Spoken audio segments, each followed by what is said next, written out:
Porno comes from the Greek word that actually means the writings of the prostitutes. And how that actually happened was prostitutes used to do sexual designs around their walls and the doors, ways so that when guys walked past they got turned on. And it's funny when you get involved in the likes of pornographic images and pornography, it ultimately leads you to prostitutes. And there's a lot of men that can confess and attest to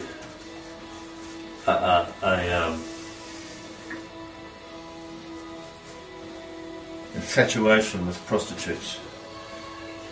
Pornography and prostitution.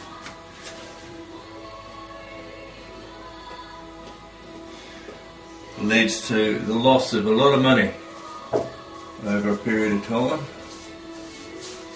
And there are guys that actually spend their whole wages on prostitutes. I knew a Sri Lankan guy that just got infatuated. He was a flatmate. He never had any money, yet he earned good money as a waiter in a restaurant, but he spent all his money on prostitutes every week. And I can understand how that infatuation could actually happen. You get so caught up in the whole thing that actually alcohol and drugs is the other thing. A lot of drug dealers end up spending a lot of their money.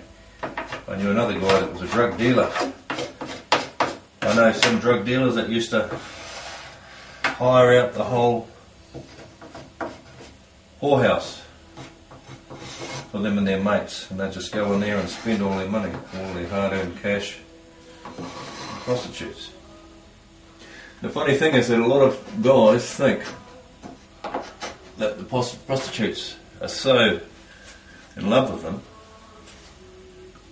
yet all a prostitute is taking money. Taking money. They just see the opportunity to make money, that's all. And they'll do anything to get that money off you. A lot of prostitutes got it really down to a fine line where they'll play with you for your hour or whatever, cost you $160 or whatever, and then get you so worked up, and of course you've had a few drinks, so you're not instant,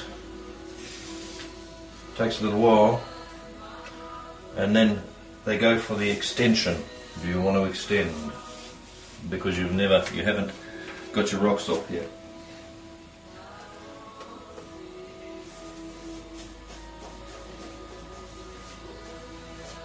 New Zealand.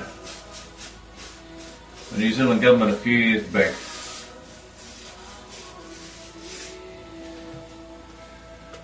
legalised prostitution in New Zealand. You know why they did it? Money. They wanted to tax the business. So the prostitutes had to register for tax purposes. Over 7,000 young, beautiful New Zealand girls registered at that time. And you know, most of them would have been solo mums trying to earn a living and get a box of weeklets on the table for the kids. Where were the dads? Left. Some of them were in prison. I used to do a bit of prison ministry. A lot of the solo dads are in prison. And actually most of the solo dads are the ones that are actually spending money on prostitutes.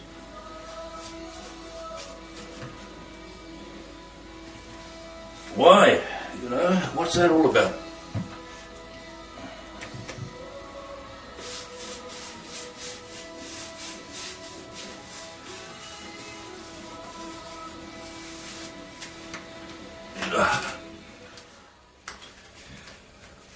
So what else can I say about it? I'll tell you what.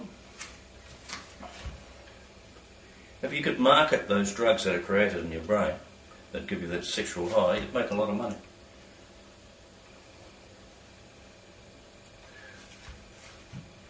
Well, that's probably pretty easy to do.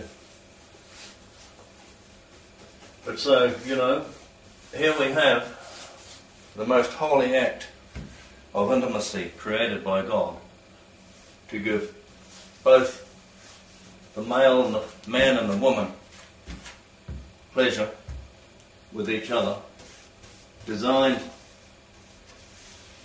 not only to create children or to create intimacy with, but to create intimacy with the two couples. You've got that whole act turned into a sport, taken away from the marriage as a separate thing. They even get rid of the kids that are born out of wedlock through abortions. The whole act is turned into one big, unfulfilling, selfish perversion.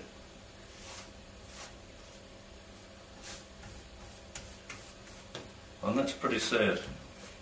That's a sad business, really. So it's almost as if it's somebody's planned it that way to turn a most holy act, which is a gift from God, our Creator, into a perverted sport that is designed or done just to get a tickle at the end of the day.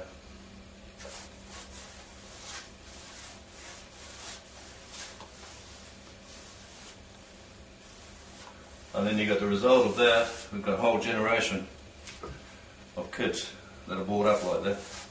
Most of them don't have dads, solo parents, struggling away there, mums prostituting themselves out, boy children with no dads. Only role model they've got is women. So what do? They end up becoming effeminate themselves.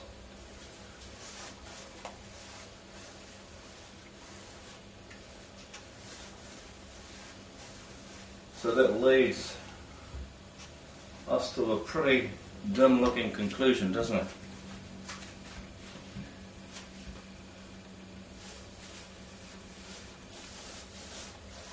Our selfish world, which is already selfish, is becoming more and more selfish.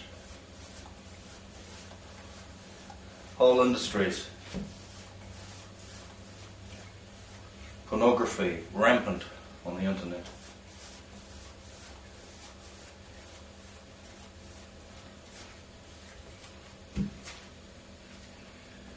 Computers come right down in price so that everyone can just about afford one. People spending hours of their time on the internet. Whole chat pages, chat websites designed so that you could have some sort of conversation with somebody, because we've got so selfish that we don't have that cup of tea with the neighbour anymore. Run out of friends. Most of our friends are on the internet. You've got women sitting on those chat lines there, dialing up men and directing them to their website where they pay to watch these women play with themselves. Whole industry.